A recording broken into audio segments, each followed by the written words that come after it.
yanjye zirananiwe, mwami Yesu manitse amaboko ndakwiyeguriye, ucira ibyaha bya kamere kwiteka ndananiwe, ucira ibyaha bya kamere kwiteka ndananiwe, intege nke za kamere yanjye zirananiwe, mwami Yesu manitse amaboko ndakwiyeguriye, ucira ibyaha bya kamere kwiteka ndananiwe, ucira ibyaha bya kamere kwiteka ndananiwe.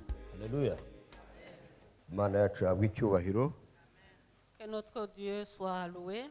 kuko yakoresheje abagaragu bayo abayobozi b'itorero bagenera itorero ryose iyi gahunda y'iminsi 10 y'amasengesho. Nous remercions à l'Église mondiale qui a organisé ces 10 jours de prière pour toutes les églises. Aho iyi minsi 10 ifite amasengesho igira iti ariko igihe musenga. Le thème de ces 10 jours de prière est quand vous priez. Ariko igihe musenga. Quand vous priez. Uyu munsi turi hano kuko twaje gusenga. Aujourd'hui nous sommes ici parce que nous sommes venus pour prier. Niyo mpamvu ijambo ry'Imana binyuze mu bayobozi rifite umugambi wo kugira ngo igihe dusenga tumenye uburyo dukwiye gusenga. Raison pour laquelle nous devons savoir comment nous devons prier. Atari inyifato gusa ahubwo nubwo gusenga ari byiza uburyo bigomba gukorwamo. Même si prier c'est bien, mais nous devons savoir comment nous devons prier. Atari uko ari igikorwa gusa ahubwo mbere y'igikorwa ikikwiye gukorwa mu muntu mbere yuko abumbura akanwa ke asenga. Pas parce que c'est un acte visible, mais avant tout, comment on doit être de son intérieur avant de prier. Ni muri urwo rwego umwanditsi w'iki cyigisho cyangwa se w'iki gihe cy'iminsi 10 yo gusenga, C'est dans ce contexte, c'est l'auteur de ces 10 jours de prière. akaba ari n'umuyobozi cyangwa se umwanditsi ushinzwe icyiciro cy'ubugabura mu itorero ryacu witwa Pavel. Faveur, c'est l'un des responsables de l'église qui est chargé de pastoral. Ni umugabura kandi akaba ashinzwe n'icyiciro cy'ubugabura muri General Conference. Il est pasteur et celui qui se charge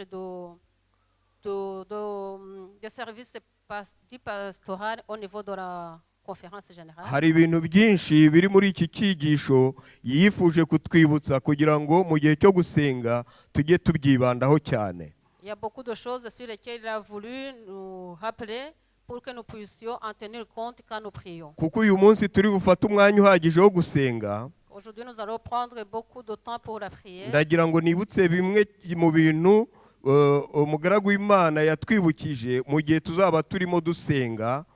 Je voulais bien vous rappeler certaines choses sur lesquelles l'écrivain ou l'auteur a mis en évidence que nous devons prendre conscience quand nous prions. Kuko yagarutse ku kintu cyo kwiriza ubusa.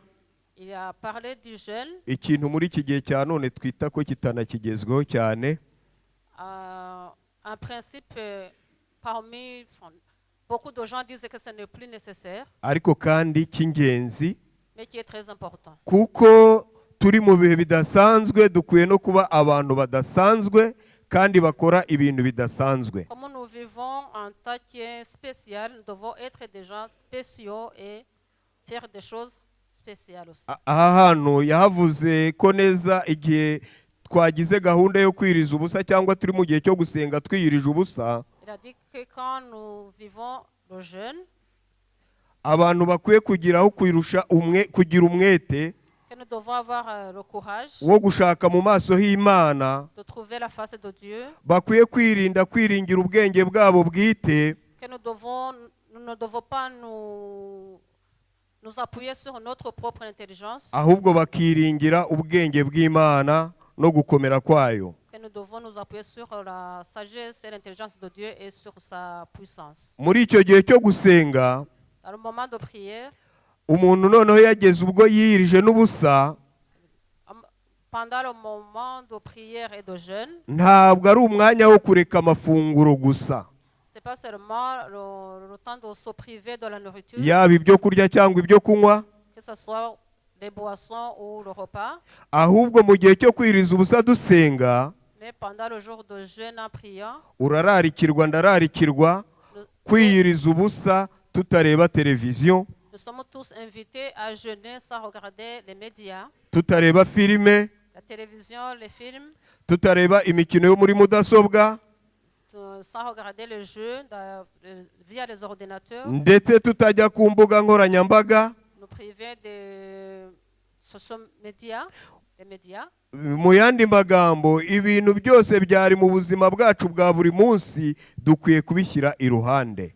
En d'autres mots, nous devons laisser de côté tout ce qui nous préoccupait des autres jours. Yaragize ati, Il a dit, shyira iruhande ibintu byose bishoboka bijya bigutwara igihe, mettez de côté toutes les choses qui te prennent trop de temps kugira ngo ubone igihe gihagije cyo gusabana n'Imana. pour que tu puisses avoir assez de temps pour prier au Seigneur. Kwiyiriza ubusa rero Jeûner, yatwibukije ko atari inzira ya bugufi yo kubona ibitangaza, il nous a rappelé que ce n'est pas un raccourci pour avoir des miracles, ahubwo kwiyiriza ubusa mais le jeûne, ni inzira yo kwicisha bugufi imbere y'Imana, c'est le chemin de nous humilier devant Dieu kugira ngo ibashe kudukoresha no kudukoreramo, pour qu'il puisse nous utiliser et être en nous no kudukoreramo, et travailler en nous. À travers kudukoresha no kudukoreramo. Nous utiliser et nous utiliser et à travers nous. Travailler reka rero kwiyegereza Imana binyuze mu kwiyiriza ubusa no gusenga, nous approcher de Dieu à travers le jeûne et la prière. kandi tujye twizera ko Imana nayo izatwegera kuko ari isezerano ryayo. Et espérons que Dieu aussi s'approchera de nous parce que c'est une promesse. Ariko nimusenga Mais quand vous priez, mujye mugira mutya muti, priez comme en disant, tuzi neza yuko icyigisho cyose cy'iyi minsi 10 gishingiye kuri ayo magambo ya Yesu ubwo abigishwa be bamusabaga ko abigisha gusenga. nous savons que tous les thèmes qui ont été abordés pendant ces 10 jours sont autour de la prière que Jésus a appris aux disciples. None kuri uyu munsi wa gatatu w'igihe cyo gusenga tugiye kwiga akagingo gatoya kavuga ngo gusha ku ngingo igihe uri gusenga. Aujourd'hui, le troisième jour, le sujet est sois précis quand tu pries ou sois spécifique dans la prière. Kuko isengesho ari umwanya wo kuganira n'inshuti magara, Comme la prière, c'est le moment de parler avec notre ami. aya magambo ni amagambo tuzi neza yanditswe mu mwuka w'ubuhanuzi mu gitabo cyo kugana Yesu, Ce sont les paroles qui sont inscrites dans le livre vers Jésus. ariko byatumye ngera kure mbanza gutekereza ngo inshuti ninde. Mais ça m'a permis de beaucoup réfléchir. Je me suis posé comme question, qui est l'ami? Inshuti ni iki? Qui est l'ami? Ko abantu b'iki gihe dukunda abadukunda, Que nous, les hommes d'aujourd'hui, nous aimons ceux qui nous aiment. kandi tugakunda kuba twahemukira natwe abaduhemukiye. Et nous nous vengeons contre les gens qui nous ont affligés. None mbere y'uko ko twaganira n'inshuti, inshuti yawe ninde? Inshuti ni muntu ki? Mais avant de parler avec un ami, qui est l'ami? Inshuti ivugwa ni Yesu Kristo. Ici, l'ami qui est parlé, ici, c'est Jésus-Christ. Inshuti ivugwa ni Imana. L'ami, c'est Dieu. Ariko iyo tugiye mu buzima bwacu bwa buri munsi, hari igihe burya twitiranya inshuti. Mais dans notre vie de tous les jours, parfois, nous confondons les amis. Ndagira ngo mbabwire uyu munsi, Je veux dire inshuti aujourd'hui, yawe ntabwo ari abantu ukunda. tes amis, ce ne sont pas les gens que tu aimes. Mbisubiremo, inshuti yawe ntabwo ari abantu ukunda, Ton ami, ce ne sont pas les gens que tu aimes, ahubwo inshuti yawe ni abagukunda. mais ton ami, ce sont les gens qui t'aiment. kuko ushobora gukunda abatagukunda. Parce que tu peux aimer les gens qui ne t'aiment pas. Ariko igihe cyose umuntu yagukunda, Mais à chaque fois que quelqu'un t'aime, ibibazo byose waba urimo nuko waba umeze kose, malgré tes problèmes ou ta façon d'être, ntabwo inyifato ye ishobora guhinduka. son caractère ne change jamais. Nuko natwe nk'abantu Imana yifuza kuba ko tuba abafatanyabikorwa nayo muri icyo gikorwa cyo gukunda. En tant qu'homme, que Dieu souhaite que nous puissions être des partenaires ou des collaborateurs à Dieu. Ni nayo mpamvu Imana yifuza ko tuba imiyoboro ibasha natwe gukunda nk'uko ariyo yabanje kudukunda. C'est pour ça que Dieu veut que nous soyons des canaux qu'il peut utiliser, qui peuvent aimer Dieu et aimer les autres comme lui nous a aimés le premier. Ababyeyi twese turi hano cyangwa n'abatoya barabizi iyo umwana adabagira ku mubyeyi. Nous, les parents ou les autres, savent que quand un enfant se sent à l'aise devant son parent, Ababyeyi barabizi iyo igihe cyo kubyara kigeze cyangwa se gutwita, buri mubyeyi aba afite experience yo kuva yasama kugeza igihe abyariye umwana. les mamans savent bien que depuis la conception jusqu'à l'accouchement, Ariko iyo wa mwana amaze kuvuka, les mamans savent comment on prend soin de soi et on essaie d'être à l'aise pour pouvoir prendre soin de son bébé. Et quand l'enfant, après l'accouchement, quand l'enfant est là, uko yaba yarakugoye inda yuko yaba yarakugoye uko ariko kose, malgré les difficultés que tu as rencontrées pendant la grossesse, umwana wawe ahora ari uw'igiciro kinini imbere yawe, ton enfant a toujours kandi mu buryo bugaragara umwana niwe ubanza kumenya agaciro k'umubyeyi kuruta uko umubyeyi ahubwo aha agaciro umwana. Et c'est l'enfant qui d'abord qui comprend la valeur qu'il a, que son parent lui, la valeur qu'il a dans le cœur de son parent avant que le parent même puisse remarquer. None iyo tumaze kwambara ibyera wakwikiye umwana akakuza imbere yanduye, ntushaka kumwegezayo. La preuve c'est que quand un parent est habillé en blanc et que l'enfant le salit, il ne va pas le pousser. Quand l'enfant vient vers lui, il ne va pas le pousser. Ariko umwana kuko agufite nk'umubyeyi yaba yanduye atanduye, igihe cyose aba yifuza kwegera nde? Umubyeyi we. Mais un enfant sale ou pas, toujours il a envie d'approcher son parent. Ni nayo mpamvu abana bakunda cyane. C'est pour ça que les enfants aiment beaucoup. Na Yesu akaturarikira kuba nk'abana batoya. Et que Jésus aussi nous invite à être comme des enfants. Noneho kuko iyo twabaye nk'abana batoya, ibyazaga gutuma tujya muri za logike zituma tutishimira umushyikirano, tubikuraho urwo rubi turarurenga.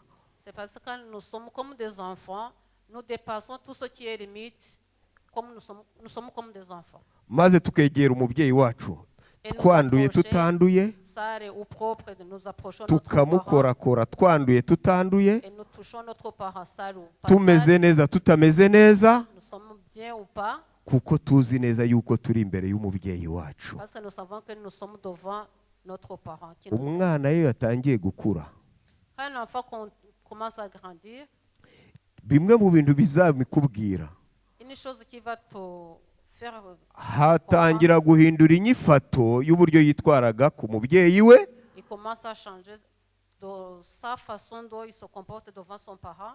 ndetse atangira no guhindura inyifato n'uko yitwara ku bandi. Il commence à changer aussi son comportement envers les autres. Ndabeshya ababyeyi?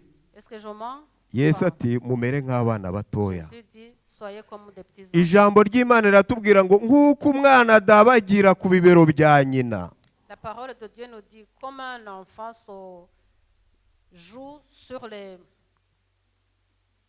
se sent à l'aise à côté de son parent. niko natwe twari dukwiye kudabagira ku bibero by'Imana C'est yacu. comme ça nous aussi nous devrions nous sentir à l'aise devant notre Dieu. Uwo murunga ugakomera. Et ça doit être une relation forte. Niyo mpamvu umwana ajya kuza yaje akakubwira ngo mama ndashaka FIFA 25. abana baraza na za fifa Un enfant ndabashuhuje vient vers toi et te dit j'ai besoin de FIFA 25. ntabwo ajya muri logike yo kuvuga ngo mbese afite mama afite amafaranga L'enfant ne se pose pas de questions est-ce que papa ou maman a de l'argent. ese n'itariki ku ikarita hatukuye Et c'est le moment où il n'y a rien sur la carte. mbese ni iminsi yo guhembwa kw'ababyeyi Et c'est le moment où les parents sont payés. ibyo ntacyo bimubwiye Ça, ils s'en fichent. mbese muri sitoke harimo ibyo kurya ibyo ntacyo Si bimubwiye vous avez à manger à la maison, ça, c'est pas son problème. mbese amafagitire y'ababyeyi yose yarishyuwe ibyo ntacyo Facture est bimubwiye payée ou non payée, c'est pas son problème. kubera icyizere afite mu mubyeyi we À cause de la confiance, icyo aje kumusaba il sait que ce qu'il demande, arasa ku ntego directement, il est spécifique. akamubwira ati mama ndashaka iki Il est précis à maman, je veux papa ça. ndashaka iki Papa, je veux ça. nyamara yari ahandi niyo hashaka bari kwa tonto kwa anti n'ahandi byose birahinduka Mais quand il est ailleurs, loin des parents, tout change. imana irifuza ko tumera nk'abana batoya Dieu veut que nous soyons comme des petits enfants. tukayifata nk'umubyeyi udukunda bitangaje Que nous devons prendre notre Dieu comme un parent qui nous aime. maze fort. igihe tuyibwira tukaba abantu barasa ku ntego Quand nous lui parlons, nous devons être précis, spécifiques. satani ibyo arabyanga Ça, Satan, il n'aime pas ça. akunda ko tujya iburyo n'ibumoso Satan aime qu'on va à gauche et à droite. tugasubiramo On amagambo répète les paroles. yesu yarababwiye ngo nk'uko abapagani bagenza gute babigira Jésus a dit que ce sont les païens qui font ça, qui Ngo- répètent les paroles et qui multiplient les paroles. muri matayo 6:7-8 ngo bibwira ko amagambo menshi ari byo bituma bumvirwa Matthieu 6, versets 5, 7 et 8 7 et 8, ils disent que ces gens-là, ces païens, pensent que multiplier les gens, c'est ça qui va faire que Dieu va comprendre. ariko va yesu écouter. ati ntimugase nabo Mais Jésus dit, ne soyez pas comme eux. kuko so wo mu ijuru azi ibyo mukeneye byose mutarabisaba Parce que votre Père céleste, c'est ce que vous avez besoin avant de lui demander. ntabwo imana itinya nk'uko ababyeyi muri ya shusho natanze tugira ubwoba ati umwana nansaba iki ndagira ne oya imana yacu yo ifite byose Dieu n'est pas comme un parent qui dit, si l'enfant me demande ça, comment je vais faire? Dieu, il a tout. uyu mugabura rero nababwiye wanditse iki gitabo cyangwa se ibi byigisho Ce pasteur qui a écrit ces thèmes, yari afite umuhungu witwa Ovidiu. il avait un fils qui s'appelait Ovidiu. uyu muhungu yaguze inzu ku giciro gitoya cyane Son fils, il a acheté une maison à un prix bas. ariko iyo nzu yari mbi kandi yari ntoya cyane Cette maison était petite et elle était insalubre. uyu muhungu yari afite gahunda y'uko iyo nzu ye yagombaga kuyagura kugira ngo byibuze ahaze iby'umuryango we ukeneye nk'ahantu ho gutura Et son fils-là, il avait envie d'élargir cette maison et bien préparer cette maison pour que cette maison soit un bon endroit pour l'habitation de sa famille. nyamara ibiciro byari byariyongereye cyane Mais le prix était trop haut. noneho bityo bigatuma ahora avuga ko bitazashoboka ko arangiza imirimo bitewe n'uko nta mafaranga yari afite Chaque fois, il se disait qu'il ne va pas terminer les travaux parce qu'il n'avait pas assez d'argent. umwanditsi agaruka ku byo yabayemo icyo yabwiye umuhungu we Et l'auteur revient sur l'expérience qu'il a vécue, ce qu'il a dit à son fils. aravuga ati nasabye umuhungu wanjye kwereka imana ibyo akeneye byose J'ai demandé à mon fils de montrer à Dieu tout ce qu'il a besoin. kandi mubwira ko byose ibyitaho Et je lui ai dit que Dieu prend soin de toutes choses. nuko aramusubiza ati umuhungu we asubiza uyu mupasitori ati narabisengeye uyu mushinga w'inzu muri rusange ntako ntagize narawusengeye Il a répondu qu'il a beaucoup prié pour son projet. Il a fait tout ce qu'il devait faire. burya rero nshuti muvandimwe Chers frères et sœurs, nuganira na mugenzi wawe si tu parles avec ton ami, akakubwira ibibazo afite qui te raconte ses problèmes, imana yifuza kugukoresha nk'uyu mupasitori wo kuranga ahantu hashobora kuboneka ibisubizo by'ibyo bibazo Dieu veut t'utiliser comme il a utilisé son pasteur pour que tu puisses montrer à ton ami là où il peut trouver des solutions. aramubwira ati genda usabe imana ibyo ukeneye byose Il lui a dit, va et demande à Dieu tout ce dont tu as besoin. kandi arakomeza ati namusabye gusenga agusha ku ngingo Je lui ai demandé de prier spécifiquement agusha ku ngingo et très précis. maze akavuga buri cyifuzo akeneye mu gihe runaka, Il devait dire chaque chose qu'il a besoin à son temps, adasengera uyu munsi ibyo azakenera mu kwezi gutaha sans prier aujourd'hui pour les besoins du mois prochain cyangwa azakenera ejo, ou les besoins de demain, cyangwa agahora asubira mu byifuzo bye buri munsi. ou qu'il il ne devait pas répéter chaque jour, chaque fois qu'il prie les mêmes choses. Paveri aravuga ngo Imana isubiza amasengesho mu buryo bwihariye. Son pasteur il a dit que Dieu répond, exauce les prières d'une façon spécifique. Ntabwo Imana isubiza amasengesho mu buryo bwa rusange.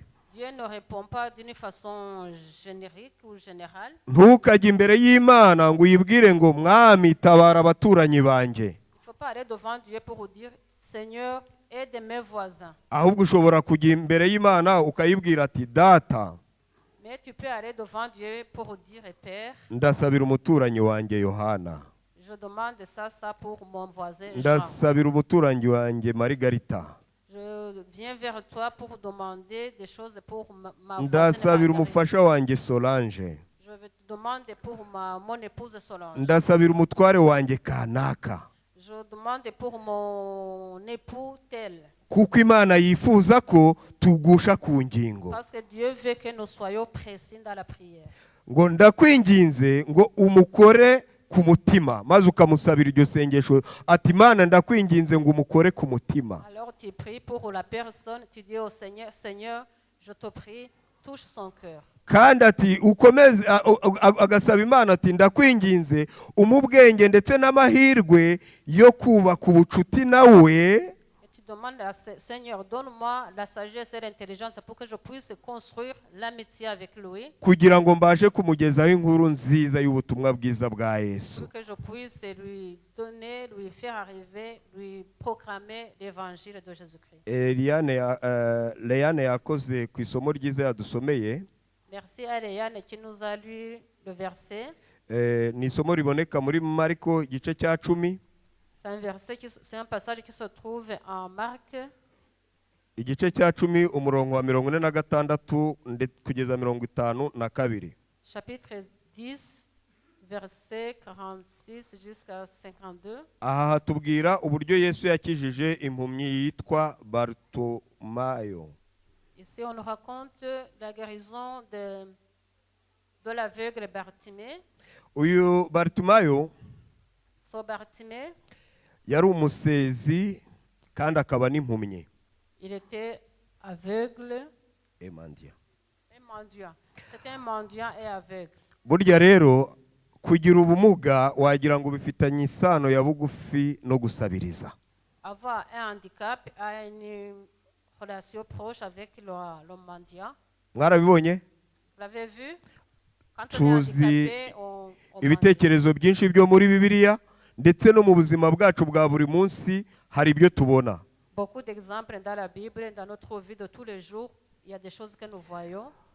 Iyi mpumyi ubwo yari yicariye aho ku nzira irimo isabiriza, Quand Bartimée était assis au bord du chemin en train de mendier, nuko yumvishe ikiriri cy'abantu kuko Yesu aho yagendaga igihe cyose yabaga ashagayo n'abantu benshi. il a entendu beaucoup de bruit parce que quand Jésus passait, il était toujours entouré d'une grande foule.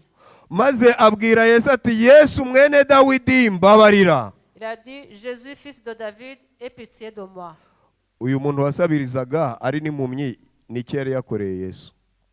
C'est Bartimée qui était mendiant et qui était aveugle. Qu'est-ce qu'il avait fait de mal envers Jésus? Yesu arakomeza arigendera, Jésus a continué sa route maze abantu baramukurikira.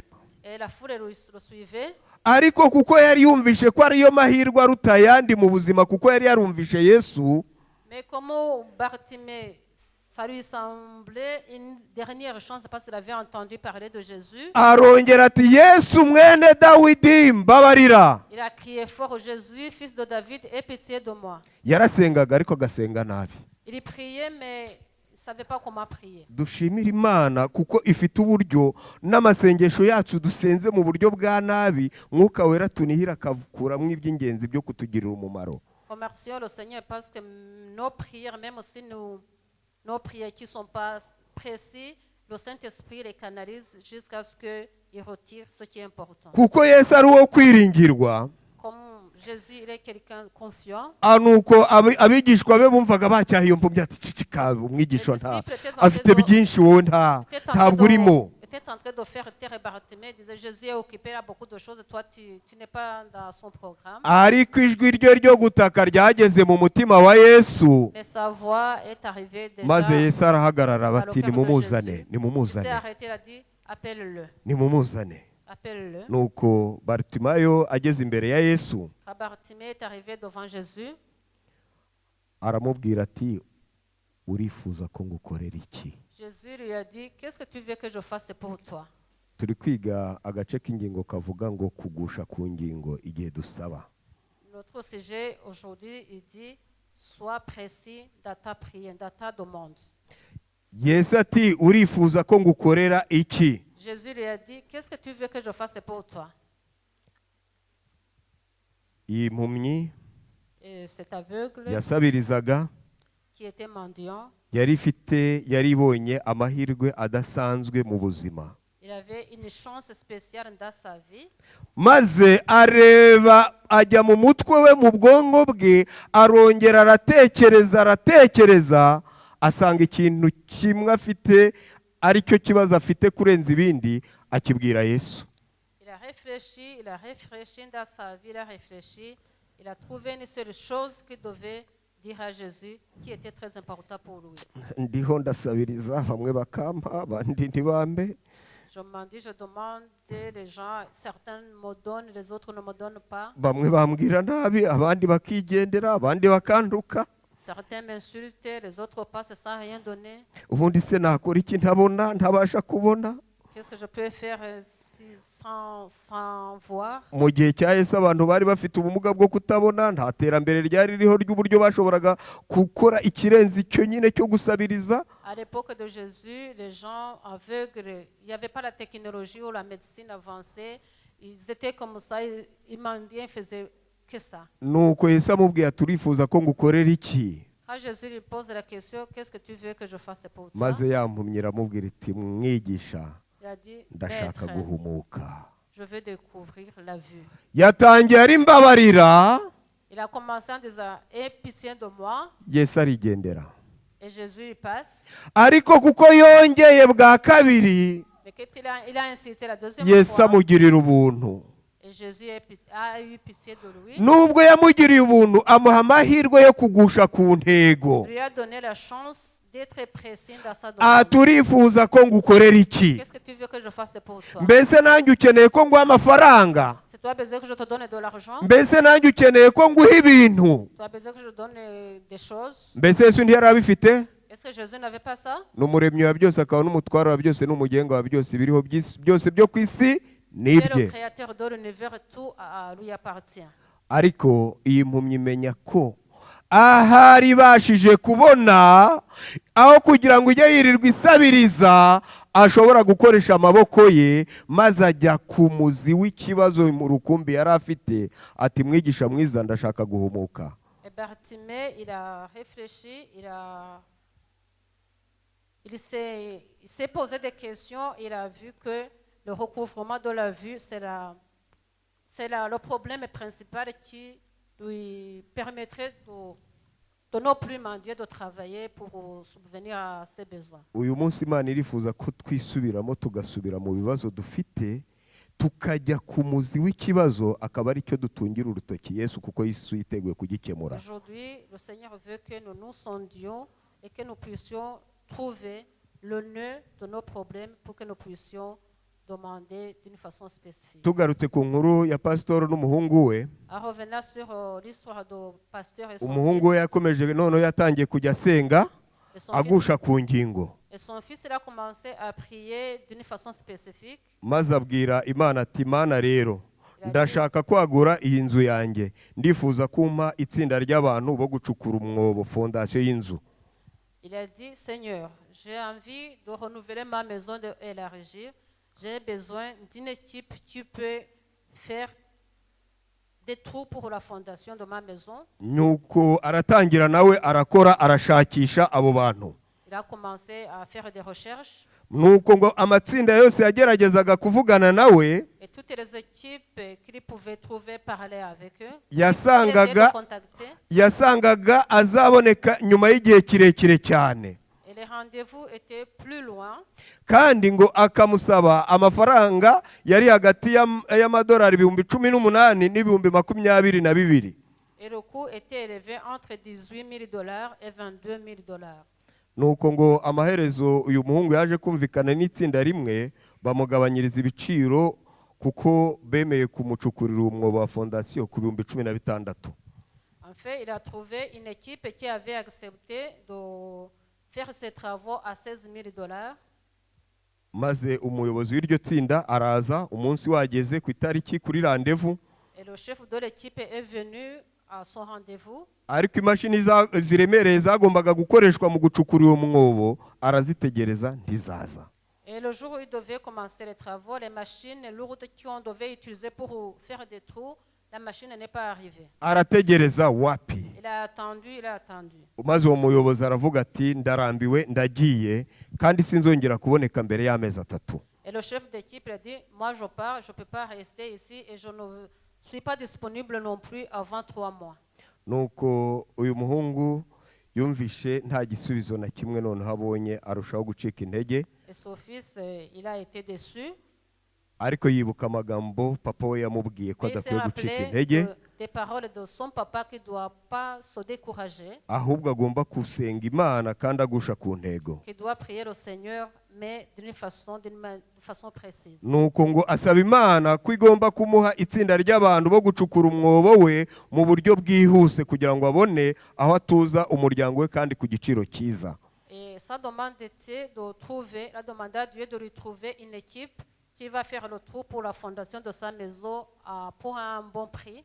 Nuko ngo ubwo yarangizaga iryo sengesho, Quand il a fini de prier, yarasohotse mu nzu ye, il est sorti de sa maison. maze agiye kubona abona umuturanyi we aratambutse. Il a vu son voisin passer. Umuturanyi we amaze gutambuka aramubwira ati komera komera, Et son voisin, il a dit bonjour, bonjour. uraho umeze neza, Et comment tu vas? mumeze mute? Comment allez-vous?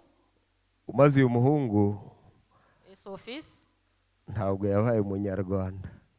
il n'était pas comme les Rwandais, il n'était pas rwandais. Abanyarwanda tugira ingorane, umuntu arakubaza ufite ikibazo ngo umeze utati tuvabye byose bimeze neza. Les Rwandais, on nous pose la question comment tu vas alors qu'on a des problèmes à l'intérieur, on dit tout va bien. Nyamara uyu muhungu yari afite ikibazo amaranye igihe, Et son fils avait un gros problème qui durait abwira longtemps. umuturanyi we ati meze neza, atariko gusa ndashaka itsinda ry'abantu bashobora kuncukurira umwobo w'inzu. Il a dit ça va, mais je cherche une équipe qui peut faire un trou pour la fondation de ma maison. Amubwiye uko yumva ameze, ariko amubwira n'ikibazo agenje gute afite. Il lui a dit comment il se sent, mais quand même il a exposé aussi le problème qu'il avait. Umuturanyi we ati abo, ati byiza cyane, ati ubu ngera iryo tsinda ndarifite, ati bari gucukura hariya umwobo w'inzu yanjye. Et le voisin répondit, ah bon, moi j'ai une équipe qui est en train de faire le trou chez moi.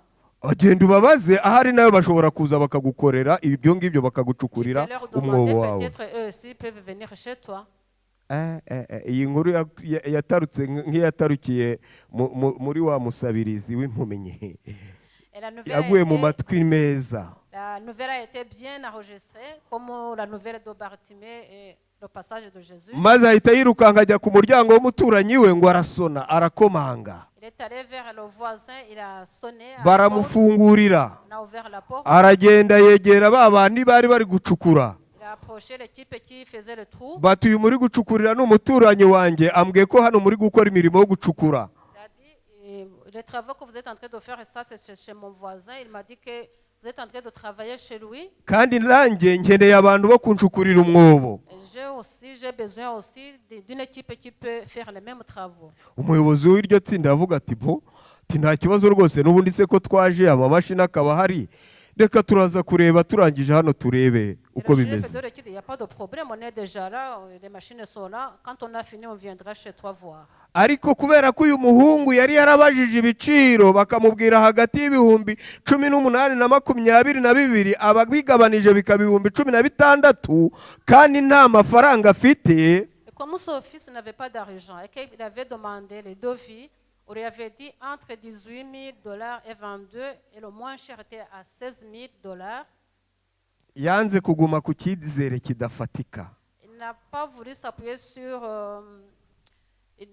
l'espoir qui, pour lui, qui n'était pas trop abwira clair. abwira uyu muyobozi w'izi tsinda ati mbese waza nkakwereka ukareba maze ukambwira n'amafaranga wabikorera. Il a demandé au chef de l'équipe, est-ce que tu peux venir voir d'abord pour me faire un devis? Umuyobozi yaraje asanga yabikorera 2,500.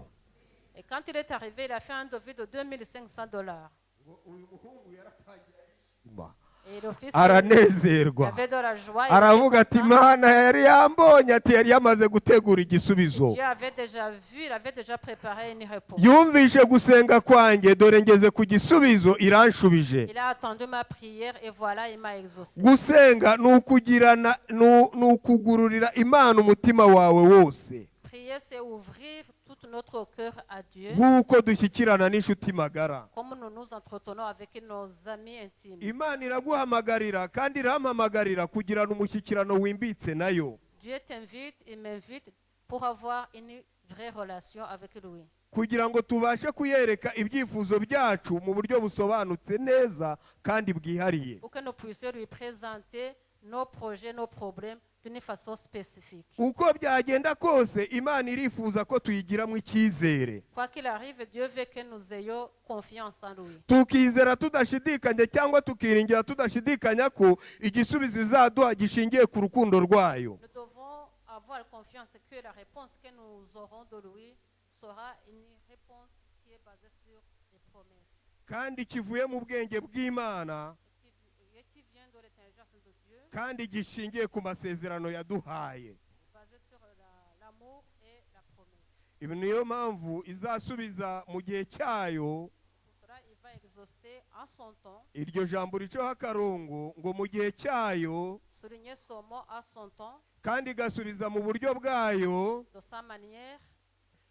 Imana isubiza mu gihe cyayo kandi mu buryo bwayo, Dieu exauce de sa manière et à son temps, ariko nge nawe nituyiyegereza dufite kwizera, mais nous devons l'approcher avec foi. tuzamenya ko igihe gisubizo Imana iduha ari cyo gisubizo cyiza kuruta ibindi bisubizo byose. Là, nous saurons que la réponse que nous avons reçue, c'est la meilleure réponse de plus que les autres. Muvandimwe, igihe usenga Imana gusha Frères ku et ntego. sœurs, quand tu pries, sois pressé. Niba hariho mu mvugo ya kimuntu navuga umuntu, niyo yonyine ishobora kumenya ibyo ukeneye na mbere y'uko ubisaba.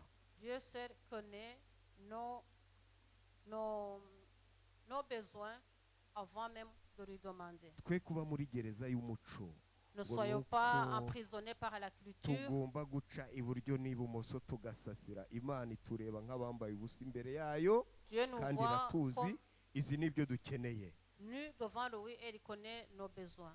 Imana irifuza ko tuva mu kamenyero, Dieu souhaite que nous ne soyons pas dans la coutume, maze dans tugahora l'habitude, dusubiramo nk'indyarya tujya iburyo n'ibumoso nk'uko abapagani en bagira. priant, en tournant les mots, en multipliant des paroles comme les païens. Ntitugase nabo, Nous ne devons pas être comme eux maze tubwire Imana yacu nk'inshuti yacu, et disons à notre Dieu comme un ami, ndetse atari inshuti isanzwe ahubwo inshuti magara. pas un ami mais un ami spécial. Tugeze mu mwanya wo gusenga kuko turi mu cyumweru cy'iminsi 10 yo gusenga. Nous arrivons dans un moment de prière parce que nous sommes dans la période de 10 jours de prière. Turasenga mu buryo bubiri butandukanye cyangwa butatu.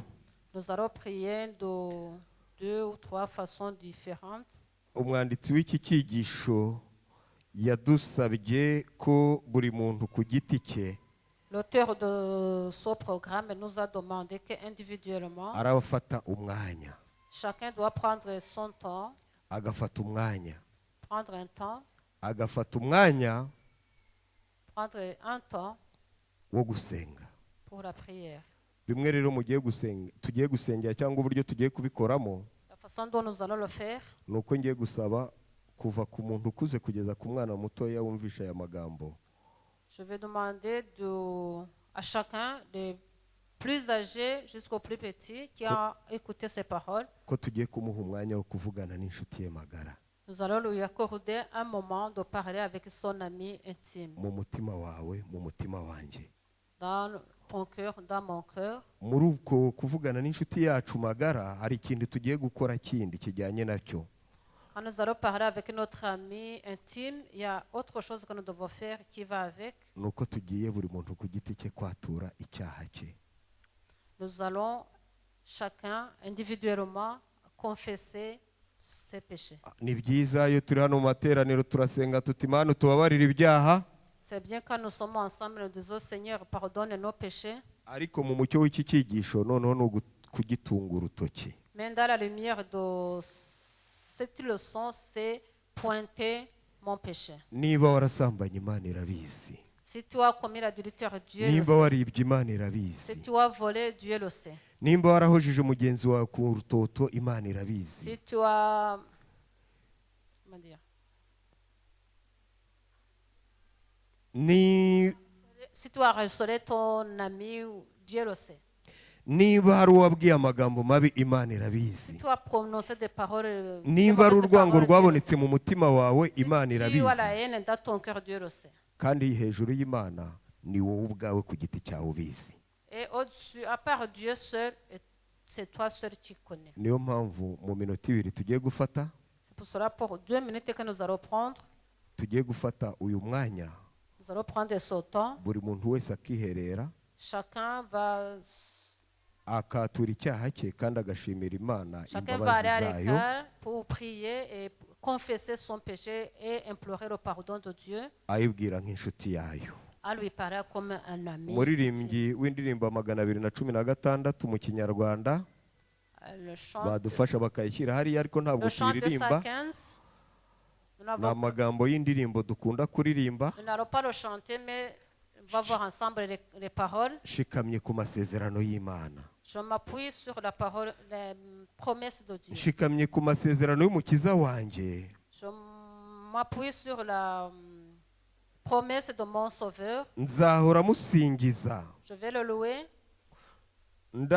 ndanguruye kandi nshikamye ku à masezerano ye, haute voix et je m'appuie sur ses nshikamye ku promesses. masezerano meza.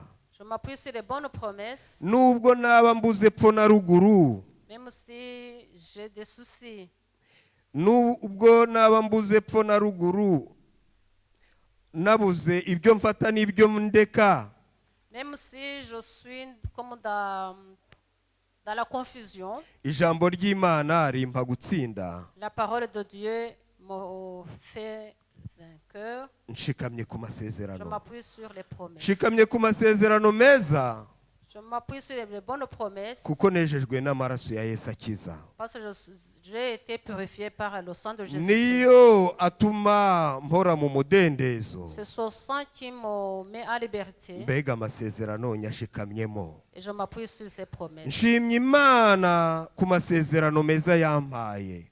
Je loue le Seigneur pour les promesses qu'il m'a données. Nkomezwa n'umurunga w'ayo masezerano, Je suis fortifié par ce lien kuko mpora neshesha inkota y'umwuka we. parce que je vins grâce à l'épée de son Saint-Esprit. Nshikamye ku masezerano, Je m'appuie sur les promesses. nshikamye ku masezerano meza. Je m'appuie sur les bonnes promesses. Numva umwuka we wera ampamagara. J'entends le Saint-Esprit m'appeler. Uyu mwanya umwuka wera agiye kuguhamagara kuko hari ibyo ari gutunga urutoki muri wowe, ari gutunga urutoki muri nge. Ce moment, le Saint-Esprit va t'appeler, va m'appeler parce qu'il pointe quelque chose en toi et en Ubwo moi. mu kuganira nayo nk'inshuti yacu Nous devons parler avec lui comme un ami. intime. tuyibwire, Et nous allons lui parler maze ngo tugume mu masezerano kuko ariyo dukesha byose. pour que nous puissions rester dans les promesses de Dieu. Fata umwanya Prends le temps, uvugane n'Imana yawe n'inshuti yawe nk'inshuti yawe magara, parle avec ton Dieu comme ton ami intime. uyaturire icyaha cyawe Confesse ton péché kandi uyishimire imbabazi zayo kuri weho. et tu le remercies pour son pardon sur toi.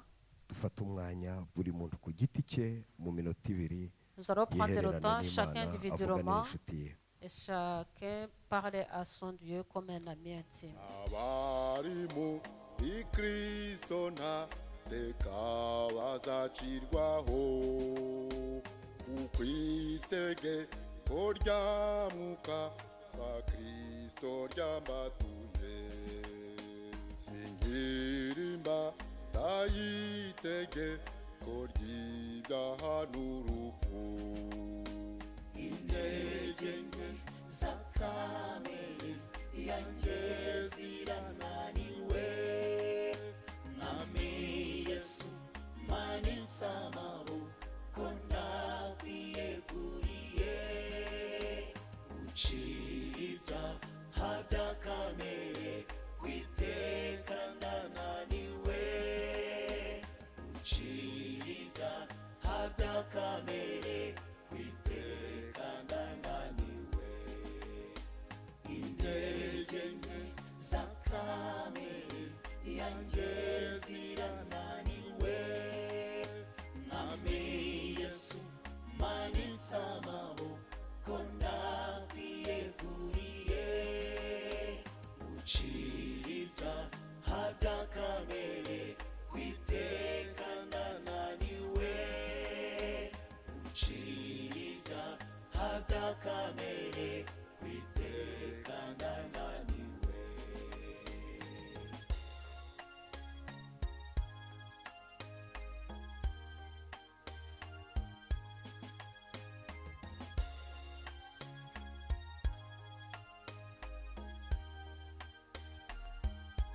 amen.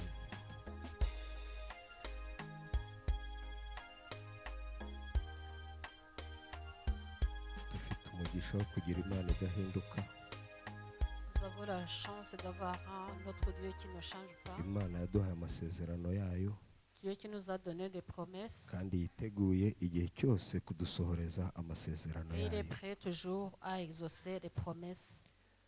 Umuririmbyi nanone w'indirimbo ya 230 Un chanteur, un compositeur de chant 230 itubwira ngo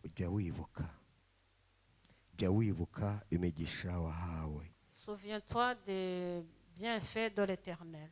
jya wibuka imigisha wahawe. Souviens-toi de bénédictions reçues. Nyuma y'iri sengesho umuntu wese amaze kugira avugana n'inshuti ye, avugana n'Imana nk'inshuti ye magara, Après cette prière individuelle, en parlant avec son ami intime, akayaturira icyaha cye, nous avons confessé nos péchés. tugiye nanone gusenga. Nous allons encore prier. Abanyarwanda baravuga ngo ugaye ibye abyibiramo.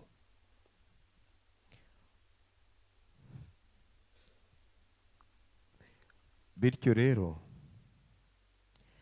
kubwo kumenya no guha agaciro imigisha Imana yaduhaye, Le tugeze fait de mu mwanya reconnaître les bénédictions que nous avons reçues, wo kwibuka imigisha Imana yaduhaye. nous arrivons à un bon moment de nous rappeler, de nous souvenir des bénédictions que nous avons reçues de Dieu. Imana irifuza ko tuba abantu bayishimira ibyo yakoze muri twebwe n'ibyo yadukoreye. Notre Dieu souhaite que nous soyons reconnaissants de tout ce qu'il a fait pour nous. Mbese birahari? Est-ce qu'il y en a? Nitugera kuri icyo utagifite aceceke. Et celui qui n'a pas eu des bénédictions de Dieu, quand nous arrivons à ce sujet, il peut sauter. Kuko tugiye kubwira Imana ituzi Nous allons dire, parler à notre Dieu qui nous connaît kandi izi ibyo yaduhaye. et qui sait ce qu'il nous a donné. Uwumva adafite icyo yabwira Imana ngo ayishimire ibyo yamukoreye Celui qui yicecekere. n'a pas quelque chose à remercier au Seigneur, il peut sauter. Ariko ikintu cyose Imana yaba yarakoze mu buzima bwawe Mais toute chose que Dieu a fait dans ta vie, ni umwanya wo kugishimira Imana. c'est le moment de rendre gloire. Tugiye gusaba Imana kugira ngo iduhe kwakira imbaraga y'umwuka wera, umwuka w'ivugurura, umwuka w'ubugorozi mu mibereho ya buri muntu ku giti cye. Nous allons demander à Dieu de nous donner le Saint-Esprit. Umwuka w'ukuri arakenewe mu mibereho yacu, L'Esprit de vérité, et nous en avons besoin. kuko ari ubasha kuvugurura imibereho ya buri muntu, C'est celui qui peut transformer nos vies, akavugurura imibereho y'umuryango umuryango ukwawo, celui qui peut fortifier une famille, akavugurura imibereho y'imiryango y'abagize iri torero ryacu, celui qui peut transformer la vie de notre Église, akavugurura imibereho y'abagize twese nk'itorero kugira ngo tube turi ku rugero Imana yishimira. c'est ce Saint-Esprit qui peut nous transformer, nous tous, en tant que membres de l'Église, pour que nous puissions arriver à un niveau que Dieu souhaite. Niyo mpamvu C'est pour cela, Imana yifuza ko icyo kintu tukigeraho, kuko aho Mwuka Wera ari atunga urutoki. Dieu souhaite que nous fassions ça, parce que là où le Saint-Esprit est, il pointe le doigt ce qui ne va pas. Kandi iyo amaze kutwemeza iby'icyaha atwereka n'aho ho tugomba gukirira icyo cyaha. Car le Saint-Esprit nous montre notre péché, il nous montre là où nous pouvons aussi aller pour pouvoir nous débarrasser de ces péchés. Hari ikindi cyifuzo cya gatatu dusabira, no gusabira amahoro n'ubwumvikane Le troisième souhait, c'est de demander la paix mu bashakanye dans les familles, no gusabira abana bacu entre les conjoints et les enfants. no gusabira abana bacu, Prier pour nos enfants, abakuru n'abatoya, kugira ngo babeho imibereho les plus yerereza petits Imana. et les plus grands, pour qu'ils puissent vivre une vie qui honore le Seigneur. Imana itugirire neza. Que Dieu nous aide. Niyo mpamvu nsaba abantu babiri Je demande à 2 personnes bahatwa n'Umwuka Wera ngo begere hano imbere, qui, inspirées par le Saint-Esprit, de venir ici devant mu gihe twitegura kwinjira muri uyu mwanya wo gusenga Imana. en attendant de rentrer dans ce bon moment pour prier le Seigneur. No muri ako kanya ndasaba iteraniro ryose ababishoboye guhaguruka Je demanderai à toute l'assemblée, à ceux qui le peuvent, de se mettre debout. ngo mu gihe dutekereza ngo nubwo twaterwa n'amakuba menshi, Nous allons penser à ces paroles qui disent que même si nous sommes attaqués de tous côtés akadutera kwiheba cyane, et que ces problèmes puissent nous rendre un peu... tujye twibuka imigisha twahawe.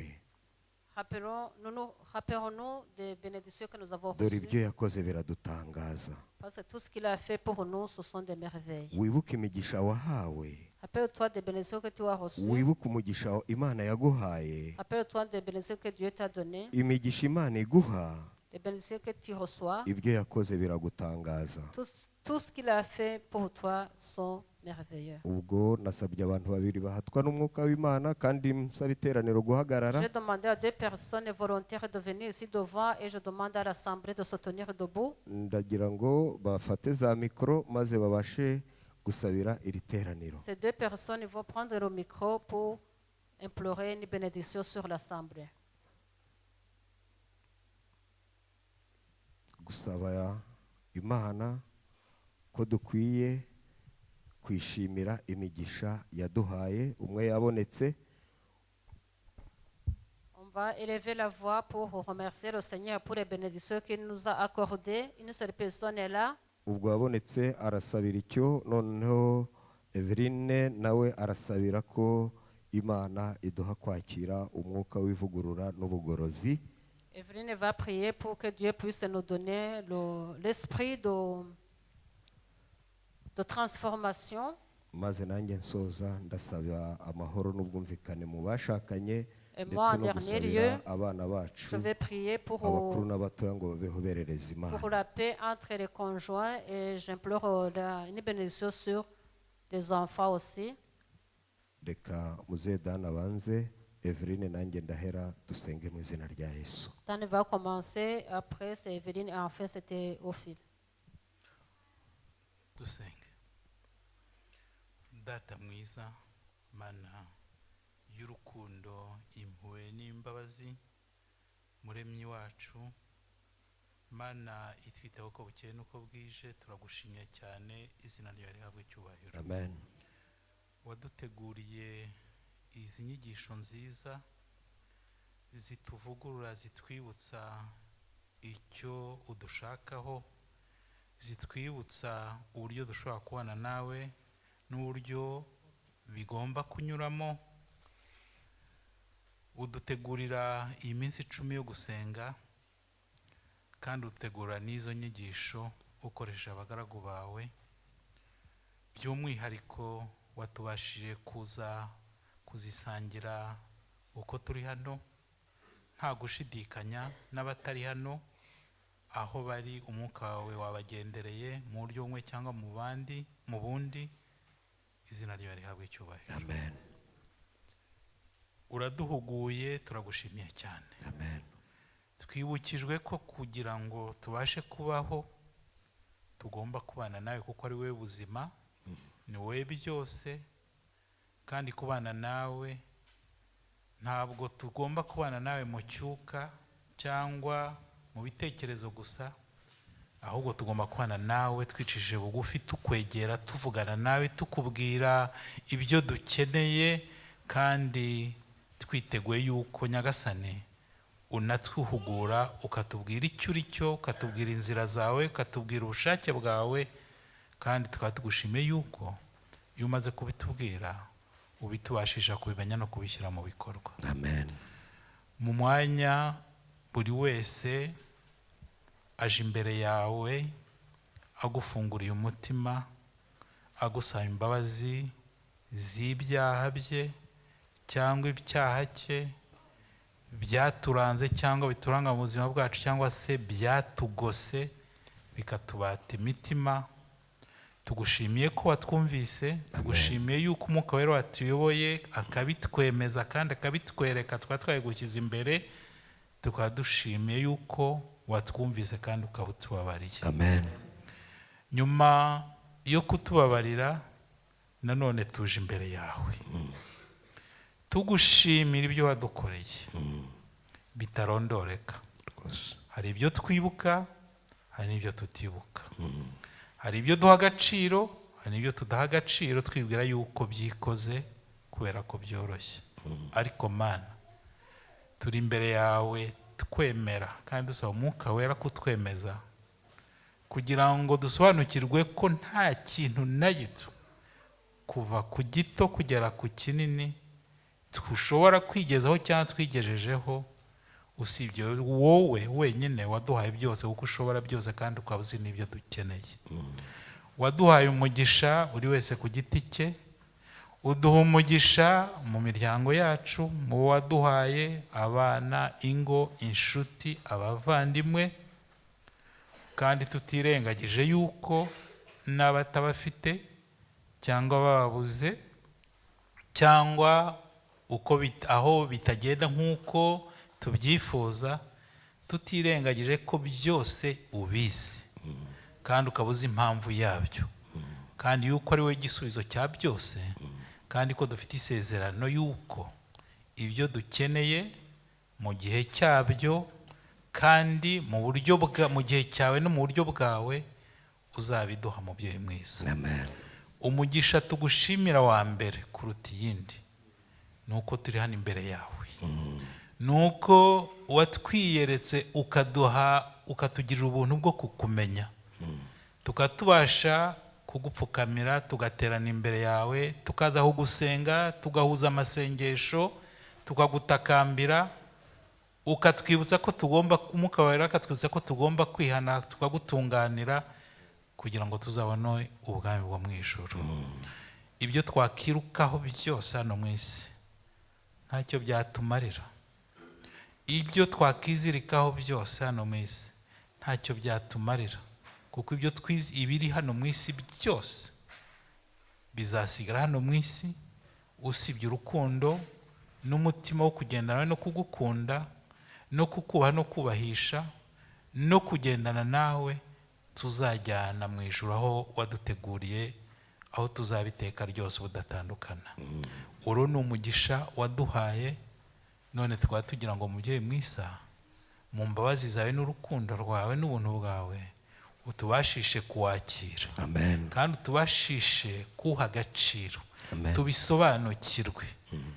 Ibitekerezo byacu tubikure ku by'isi, tubikure ku bantu, tubikure ku nshuti, tubikure ku kintu icyo ari cyo cyose, kuba twashakanye, kuba twabyaye, kuba tubyaye. Ndakwingize ngo ahubwo ubyerekeze kuri wowe wenyine. Amen. Tugeze mu minsi ikomeye aho buri wese Nyagasani yumva ko ashobora kwibwira ko afite ukuri, ashobora kwibwira yuko azi byose, ashobora kwibwira ko yuzuye. Oya mubyeyi mwiza, tuje imbere yawe twemera ubukene bwacu, twemera ko ntacyo tuzi. Umwuka wera wawe abitwemeze, kuko iyo umuntu yemera ko, iyo igihe tuzemera ko ntacyo tuzi, niho uzaduha kandi ukatwuzuza kandi ukaduha ibyo dukeneye. Ariko igihe tuzavuga ko dufite byose kandi tuzi byose, bizaba bisobanura ko ntacyo tugukeneyeho. Kandi ijambo ryawe ritubwira neza yuko hahirwa abakene mu mitima yabo, kuko ari byo bazahazwa. Nuko rero tubashije kumenya no kumva ko turi abakene mu mitima yacu. Tugushimiye imigisha y'uburyo bwose tudashobora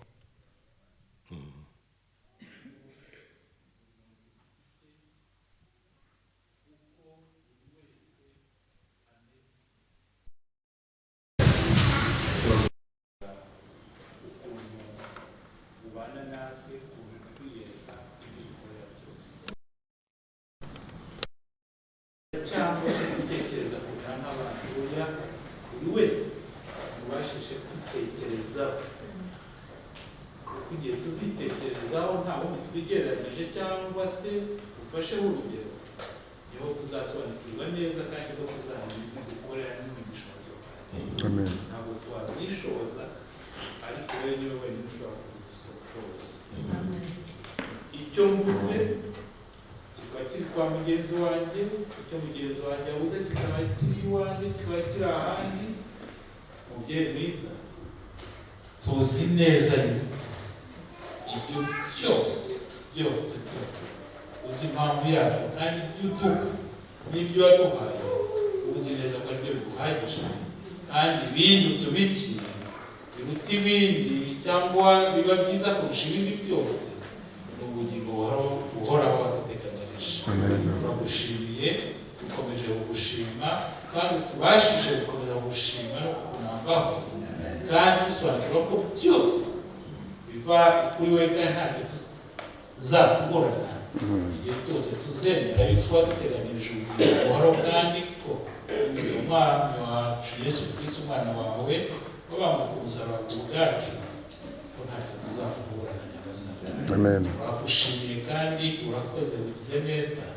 Mu izina rya Yesu Kristo umwana wacu turagushimiye. Amen.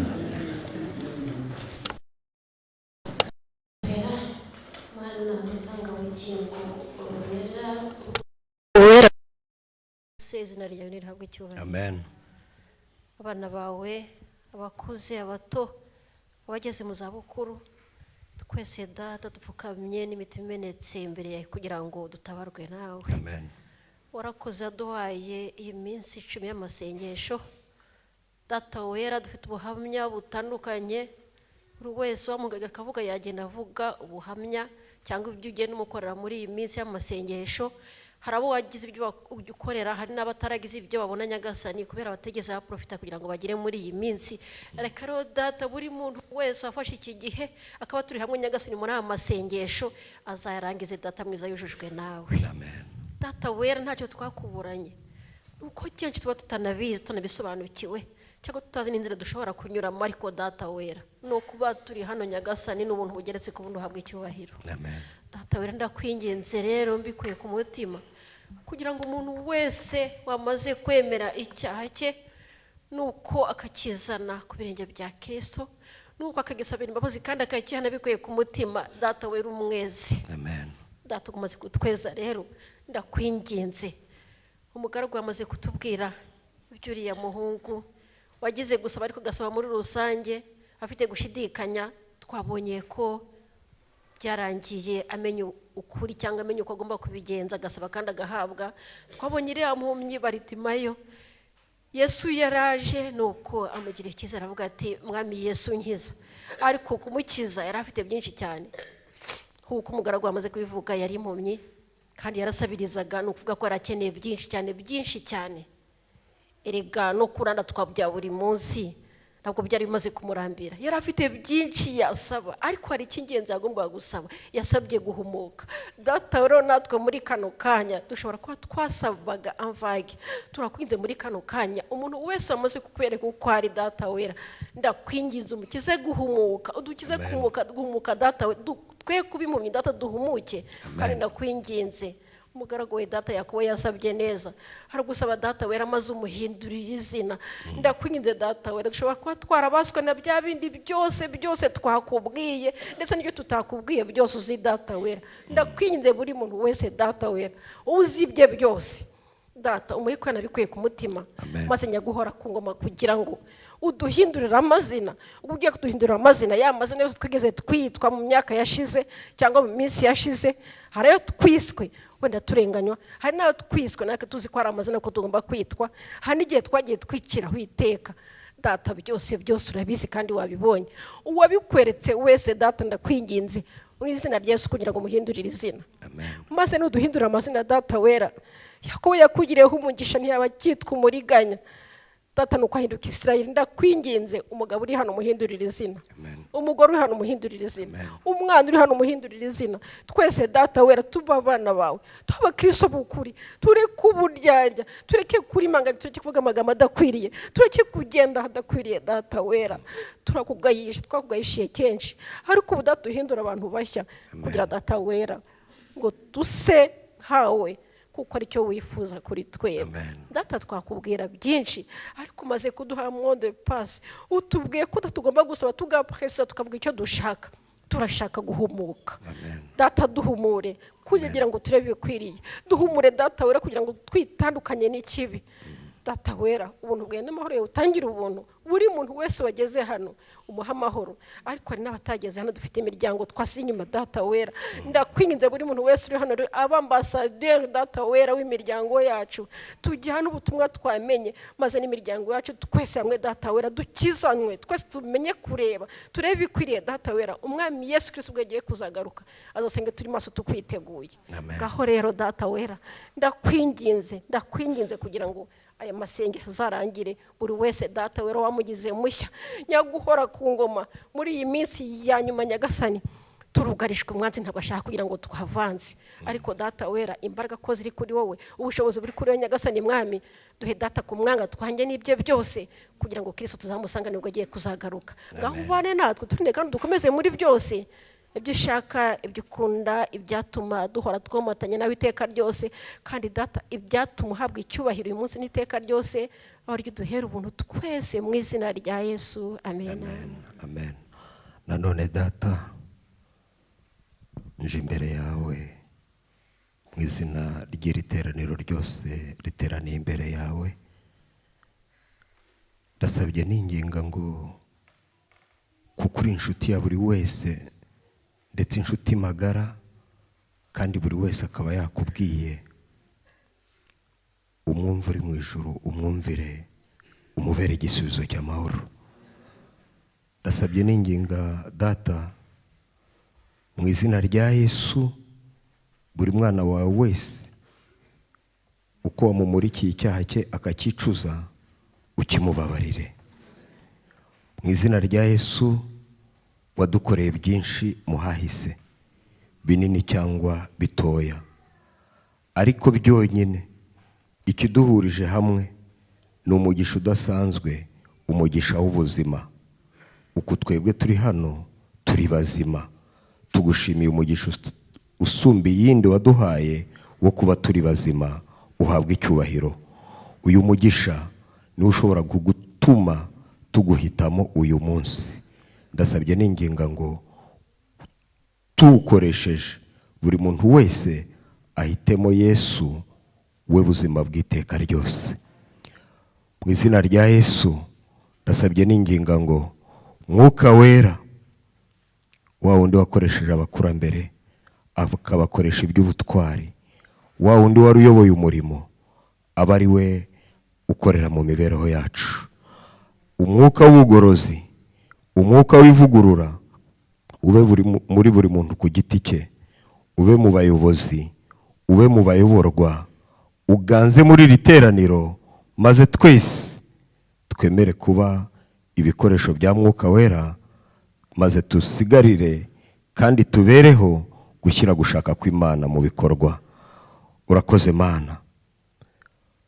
Abari aha bakuze wahaye ingo, turazigushimira Mana. Tugushimiye ingo waduhaye, ariko kuko umugambi wawe ari uko ingo zacu ziba ijuru rito, Satana ziteza byinshi, ariko muri kano kanya tuzishyize imbere yawe kugira ngo amahoro avuye mu ijuru utanga abe ari asaba mu miryango yacu. Ayo mahoro asabe mu iteraniro ryawe, ayo mahoro asabe kandi yuzure muri iri torero rya Botanike. Ndasabye n'inginga mu izina rya Yesu kugira ngo abo wahaye abana, buri muntu wese uri hano ni umwana ku rugero rwe, ariko dufite n'abandi bana batoya ndetse n'abakuru b'abasore. Ndasabye n'inginga ngo Mwami Imana, buri mwana wawe wese abeho imibereho yo kukwerereza, maze ari abana batoya baraha ndetse harimo n'urubyiruko rwinshi rw'abasore tutakibona aho bari, uko wagendereye umwana w'ikiraro ukamugarura kwa se, abari kubagarura mu nzu yawe, abari kubagarura kuri wowe, maze ubwo vuba bidatinze Yesu ugiye kwerekanwa, ukazaduha gutangaza imimuriko, buri muntu wese n'abana be n'imiryango yacu tuzahagarara imbere yawe tukubwira tuti, dore Mana turahari, dore kandi n'abo waduhaye tubakumurikira, maze ikuzo n'icyubahiro no guhimbazwa bikomeze bikugarukire. Amasengesho yasenzwe mu buryo butandukanye, duhereye kuyo buri muntu wese nk'inshuti yawe yakubwiye, utwumve kandi utubere igisubizo. Buri muntu wese uri muri rino teraniro dusoza, kuko dushoje, ndasabye n'inginga ngo mu izina rya Yesu atahana umugisha wawe. Umugisha wawe ube kuri twebwe, kandi uko buri muntu wese akwifuza akubone. Tuzi neza yuko hari byinshi byiza tudashobora no kugezaho intekerezo, ariko akaba ari byo twifuriza. Nyaboneka Mana, duhe kubyakira nk'ibisubizo kuko bigukomotseho, kandi uduhe iteka ryose kukugira mu icyizere. Urakoze kuko dutuje, ariko we nta na rimwe tuza gukorera muri twebwe. Reka aya materaniro wari waduhaye tukaba tuyageje ku musozo mu ituza, tubigushimire nabyo ubyakire, kandi kurutaho uduhe kugira ngo umumaro wayo abe ari usigara ukorera mu mibereho yacu. Urakoze Yesu kubw'isabato waduhaye, reka ikomeze kutubera ikiruhuko nyakuri muri menshi kandi makeya y'abakubwira. Tuzi ko watwumvishe, urakoze, kandi turabyakira ibyo twagusabye byose kuko tubyizeye mu izina rya Yesu. Amen. Amen.